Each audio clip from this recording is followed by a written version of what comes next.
Et hello tout le monde, bienvenue sur notre chaîne Road to Roll Shiny-Dex. Alors aujourd'hui, on va parler d'une chasse un peu particulière, donc la chasse pour obtenir Simularbre. Donc c'est une chasse un peu particulière pour plusieurs raisons. D'abord parce que c'est après avoir fait les starters donc en Shiny, c'est le premier Pokémon unique qu'on rencontre. On est obligé de le rencontrer, il est unique et fixe en plus. Donc taux d'apparition à 100%, vous le voyez sur la vidéo, le Simularbre que vous connaissez tous très certainement. Donc c'est une chasse un peu particulière pour plusieurs raisons, puisque d'abord, à ce niveau-là du jeu, on n'a obtenu que 3 badges, on n'a pas toutes les CS, on n'a pas accès à tous les Pokémon, on n'a pas accès à toute l'intégralité entre guillemets du jeu. Et donc forcément, eh bien on est restreint dans nos choix, et notamment dans nos choix de capture. Et comme c'est le seul et unique moment où on peut le chasser, sinon on ne le retrouve plus après dans le jeu, donc il faut réfléchir un petit peu dans la manière dont on peut aborder cette chasse. Alors, eh ben on va commencer tout de suite donc par analyser. Comme vous le savez, quand on part pour une chasse, il faut analyser le Pokémon qu'on va chasser. Donc on va faire ça en 3 parties. Donc première partie, donc l'analyse de Simularbre, la deuxième partie, l'équipe à mettre en place, et la troisième partie, le taux de capture, les balls, les équipements qu'il faut pour pouvoir l'attraper. Et ben c'est parti. Alors on commence tout de suite donc par Simularbre. Donc où est-ce qu'on le trouve? Donc à la route 36, là où vous le voyez, Pokémon fixe, il bloque la route, donc pour passer, il faut l'affronter, le capturer ou le tuer. Donc dans notre cas, il faut le capturer en Shiny, donc on n'a pas le choix, c'est des soft resets, un petit peu comme on a fait pour, de manière un peu différente, mais un petit peu comme on a fait pour les Pokémon starter. Alors, plusieurs informations importantes à savoir pour Simularbre. D'abord son niveau, c'est le niveau 20, il est de type roche. Son poids de 38 kg, c'est important pour la suite, notamment pour ses attaques, et notamment également pour les Pokéballs qu'il faut pour pouvoir le capturer. Ça en élimine une, notamment la Mass Ball, mais j'y reviendrai plus tard. Et ses PV sont compris entre 58 et 64. Donc, quand j'ai dit ça, maintenant il faut s'intéresser, ça nous donne déjà plusieurs informations sur le Pokémon en lui-même, mais il faut également s'intéresser sur le moveset. Et quand on s'intéresse à son moveset, on se rend compte que c'est un Pokémon pas si facile que ça à capturer, notamment parce que c'est un Pokémon qui possède la capacité Fléau. Donc, globalement, il a 4 attaques, Fléau à 15 pp, Balayage à 20 pp, Jet de Pierre à 15 pp et Copie à 10 pp, ce qui nous fait une intégralité de PP à 60, mais c'est surtout Fléau qui va nous poser des problèmes, parce que c'est un Flayer, comme disent nos camarades anglais, c'est-à-dire que plus ses PV seront bas, plus son attaque Fléau sera puissante. Et si on le met à un PV, ce qui est un petit peu le but dans une chasse, parce que vous savez qu'il faut amener le Pokémon au plus faible PV et lui donner un statut, l'endormir, le paralyser, pour avoir une plus grande chance de le capturer. Donc si on met Simularbre à 1 PV, la puissance de son Fléau est à 200 et monte à 200. Donc au niveau 20, autant vous dire que ça fait des gros dégâts, sachant que nos Pokémon à ce stade de là du jeu seront entre les niveaux 20 et 25. Donc c'est une attaque non négligeable à connaître. Qu'est-ce que... Pourquoi il m'appelle? Dégage. Pourquoi c'est comme... Oui, d'accord, ok, on s'en branle. Allez, hop. Les aléas du direct, excusez-moi. Pokémon tous qui s'enflamment. Donc, qu'est-ce que je disais? Oui, donc Fléau, une attaque donc importante à connaître, et donc il va falloir trouver une stratégie pour pouvoir le parer, et on va voir ça après. Donc ensuite on a Balayage à 20 pp, donc sa précision est de 100%, je ne l'ai pas dit pour Fléau également, c'est 100%, donc Balayage 100%, et donc Balayage, la particularité de cette attaque, c'est que c'est lié au poids du Pokémon, et dans notre cas, il fait 38 kg, et donc la puissance de son Balayage qui est de type combat, donc Fléau c'était type normal, j'ai pas précisé, ce qui est important, donc Fléau type normal, Balayage type combat, donc 60% de puissance, donc puissance de 60, excusez-moi, et précision de 100%, donc grosse attaque également, donc non négligeable également. Ensuite on a Jet de Pierre, donc de 15 pp, donc puissance 50, précision 90, donc on sait qu'on ne pourra pas amener de Pokémon vol en face, des Pokémon normaux non plus à cause de Balayage, puisque le combat étant très puissant face aux normaux, les Jets de Pierre, donc une attaque roche très puissante face au vol, donc on sait déjà que les Pokémon normal vol, normal et normaux, on va dire, sont plutôt à bannir face à lui. Et ensuite, sa dernière attaque, c'est copie, donc 10 pp, donc ça copie la dernière capacité de la cible sur toute la durée du combat. Donc à faire attention quand même, parce que s'il nous copie, par exemple, une attaque qui endort ou qui paralyse, bah, il peut nous mettre aussi sur notre Pokémon, et donc ça peut, en l'occurrence, nous embêter un peu. Voilà, c'est le tour de ses attaques, donc petite précision sur copie, il peut pas copier, bon, à ce stade-là du jeu, on les a pas forcément, mais il peut pas copier Gribouille, Babil, Lutte et Métronome. Voilà, donc quand j'ai dit ça, il faut réfléchir donc à la deuxième partie de cette vidéo, à savoir quelle équipe mettre en place. Et donc l'équipe à mettre en place, alors, le Pokémon principal, c'est Fantominus. Donc on le récupère, j'ai expliqué pourquoi après, à la tour chez Typhloor de nuit, il y a 85% de chances de l'obtenir. Alors pourquoi ? Parce que c'est un type spectre, et les types spectres sont immunisés contre les attaques normales. Et donc forcément, face à Fléau qui est de type normal, eh ben, ça ne nous fera aucun dégât, donc on pourra le mettre à 1 PV, et esquiver tous les fléaux comme ça, sans problème. Donc il faut qu'ils soient entre le niveau V1 et 25, mais c'est le niveau général que vous aurez et le niveau qu'il faut avoir pour pouvoir les capturer. Le seul talent qu'il a, c'est l'évitation, donc pas de problème de ce côté-là, donc il est de type spectre poison. Les deux attaques qu'il faut avoir, entre guillemets, alors il y en a une, c'est pas du tout obligatoire, mais c'est pour la suite, c'est regard noir, donc qui interdit à un Pokémon de fuir, mais surtout, ce qu'il faut avoir dans le moveset de Fantominus, c'est Hypnose. Dans Hypnose, ça endort le Pokémon avec 60% de chance de précision, enfin 60% de précision.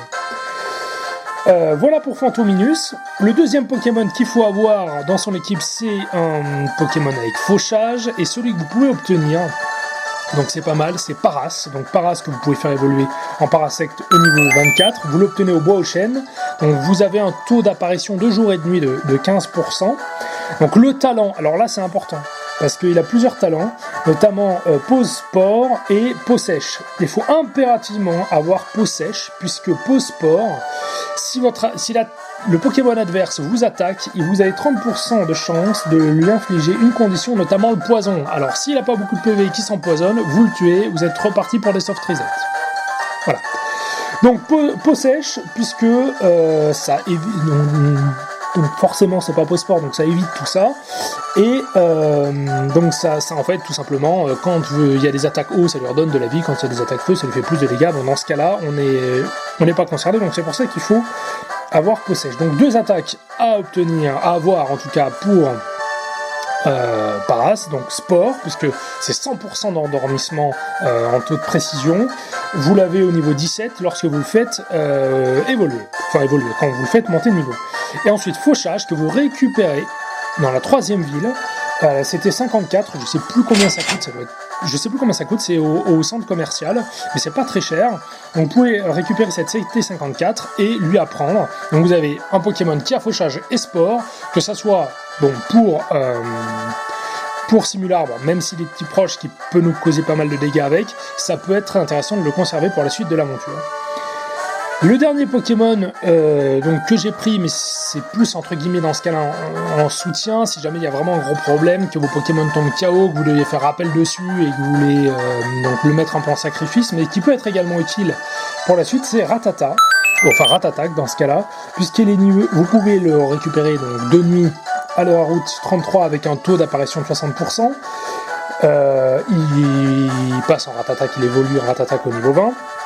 Mais surtout parce qu'il peut apprendre Crofatal au niveau 34, puisque Crofatal c'est un petit peu comme fauchage, puisque ça met à chaque fois 50%, ça fait 50% en fait à chaque fois des dégâts, et vous pouvez pas faire tomber un Pokémon en dessous de 1 PV.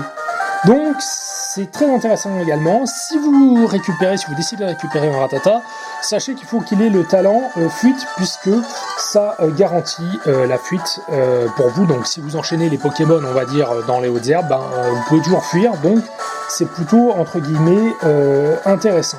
Sachant que l'autre talent qu'il peut avoir vous donne 1,5, je crois, je me souviens plus le nom, c'est 1,5, ça augmente de 1,5 votre taux d'attaque lorsque votre Pokémon a une altération de statut, donc surtout pas, puisque vous pourrez tuer en face ce Pokémon si jamais vous faites un fail, et que vous faites un coup critique, vous voulez pas tout le temps utiliser Crofatal. Bref, C'était une parenthèse. Donc ça, voilà l'équipe à mettre en place. Donc je résume. Fantominus, Parasect et Ratatak si jamais ça vous intéresse.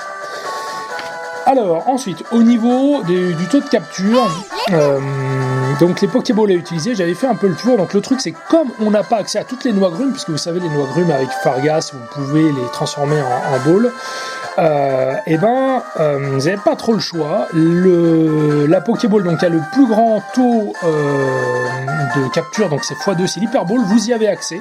Donc c'est un peu cher, moi j'en ai acheté une dizaine en espérant que ça passe. Sinon c'est les Pokéballs ou les Super Balls, donc qui ont un taux, alors Pokéball 1 et Super Ball 1,5 en taux de capture, sachant que Simulabre a un taux de capture de 65, donc ce qui est plutôt bas, puisque le taux le plus haut c'est 255, donc ça veut dire que vous avez beaucoup de chances de l'avoir. Le plus bas je crois que c'est 3, c'est les Pokémon légendaires, enfin j'ai pas trop regardé à ce niveau-là, j'ai surtout regardé donc pour Simulabre. Et donc si on part du principe donc qu'il a entre j'ai dit 58 et 64 PV, qu'il est de niveau 20, et lorsque vous lui mettez donc l'endormissement dessus, donc endormissement, ça multiplie par 2 vos chances de capture, sachant que sur ces versions-là, donc les captures sont plus difficiles que sur les nouvelles versions, puisque par exemple l'endormissement c'est multiplié par 2,5, ça paraît rien comme ça, mais quand même, il y a 0,5 de plus, donc ça aide.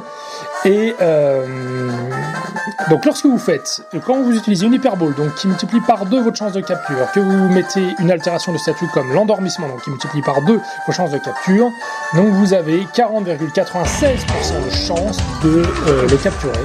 C'est le plus haut taux que vous pouvez obtenir. Voilà. J'ai fait le tour, je pense, pour la capture. J'espère que ça vous aura plu. Et donc maintenant, on peut voir ce que ça donne pour voir si on peut l'avoir du premier coup en shiny si j'ai beaucoup de chance. Donc, on s'approche, on lui parle. Alors, on peut maintenant, parce que j'ai pas sauvegardé comme un gros con. Donc, on va sauvegarder. N'oubliez pas de bien sauvegarder. Vous voulez sauvegarder la partie? Oui. Alors oui, une dernière chose dont j'ai pas parlé, c'est les potions et tout ce qui est rappel. Donc n'oubliez pas d'acheter des potions et des rappels, quitte à retourner à Bourgeon pour pouvoir récupérer l'argent chez votre mère. Et j'ai re-sauvegardé pour pouvoir tout simplement acheter au moins quelques rappels et quelques potions au cas où ça se passe mal lors de votre capture de Shiny. Voilà, donc c'est sauvegardé. Donc là, il va vous demander si vous voulez utiliser le carapace à eau, carapuce à eau, hop, vous mettez oui.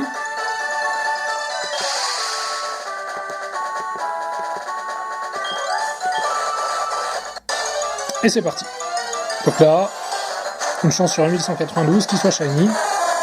Il n'est pas shiny, donc vous envoyez Fantominus au cas où dessus, et donc soft reset, puisqu'il n'est pas shiny. Et donc on va reboucler comme ça jusqu'à ce qu'il soit shiny, comme pour les starters. Donc je vais refaire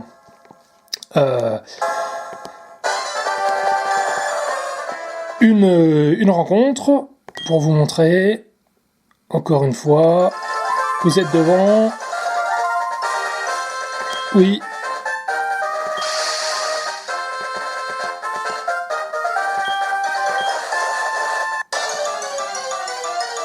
Il nous rattaque.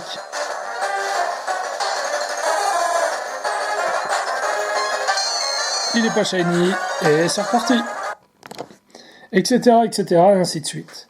Voilà, j'espère que cette vidéo vous aura plu, et moi je vous dis à la prochaine, donc, avec plus ou moins du temps entre les deux, puisque les probas, c'est les probas. Voilà, à bientôt les gars, ciao.